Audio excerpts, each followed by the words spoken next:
I guess I was 17, 18 years old, and my alcoholism had progressed to the point to where I was having blackouts.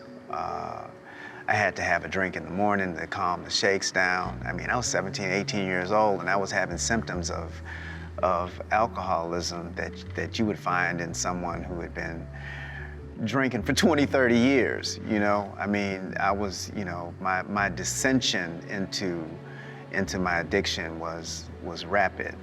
And my mom had just gone into treatment for her addiction. You know, my trajectory had just started, you know, and into full-blown alcoholism and drug addiction. And which was the reason, I mean, she came home and like I had to go.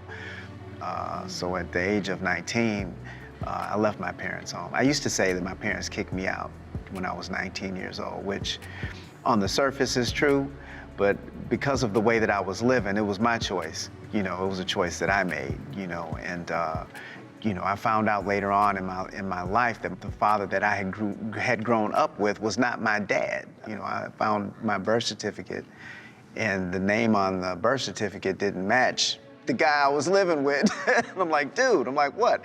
You know, you all, but we never had a conversation about that, you know? So carrying all of this unspoken stuff and you know, and I think by the time my mom entered into recovery, I wasn't in a place to receive any of that. My transformation wouldn't happen until, you know, until a few years later.